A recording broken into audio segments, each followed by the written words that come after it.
चलिए जानते हैं राज के उन आर्किटेक्ट्स को जिनका भारत पर एक बहुत गहरा असर पड़ा। तो आखिर ये कौन लोग थे जिन्होंने एक पूरा साम्राज्य बनाया और मॉडर्न इंडिया को शेप दिया। शुरुआत करते हैं एक बड़े बदलाव से।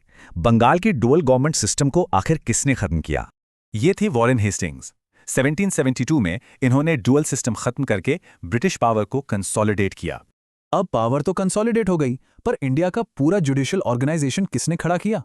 इसका क्रेडिट जाता है लॉर्ड कॉर्नवालिस को, जिन्होंने 1793 में इंडिया का जुडिशियल फ्रेमवर्क बनाया।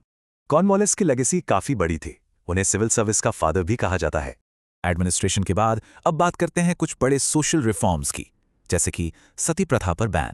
ये कदम उठाया लॉर्ड विलियम बेंटिंग ने, जिन्हें राजा राम मोहन रॉय जैसे रिफॉर्मर्स का सपोर्ट मिला।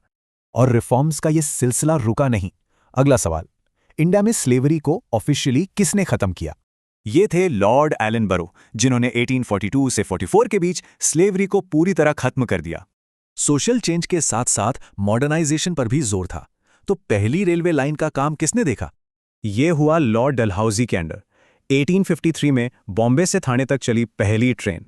1857 के बाद एक बड़ा चेंज आया। गवर्नर जनरल का टाइटल बदलकर अब वाइसरॉय हो गया। और पहले वाइसरॉय लॉर्ड कैनिंग ने भी रिफॉर्म्स को जारी रखा। उन्होंने विडो रीमैरिज एक्ट लागू किया। इस कानून के पीछे ईश्वर चंद्र विद्यासागर जैसे समाज सुधारकों का बहुत बड़ा हाथ था। अब जैसे जैसे ब्रिटिश राज मजबूत हुआ, एक नई पॉलिटिकल फोर्स भी उभरी। तो कांग्रेस की स्थापना के वक्त वाइसरॉय कौन थे? उस वक्त वाइसरॉय थे लॉर्ड डफरिन। उनके ही कार्यकाल में इंडियन नेशनल कांग्रेस की स्थापना हुई।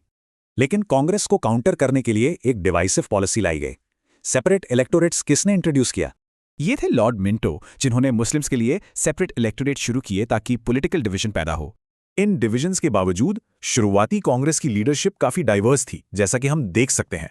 तो सोचने वाली बात यह है कि इन रूलर्स के फैसलों ने, चाहे वो अच्छे हों या बुरे, आजाद भारत की नींव कैसे रखी।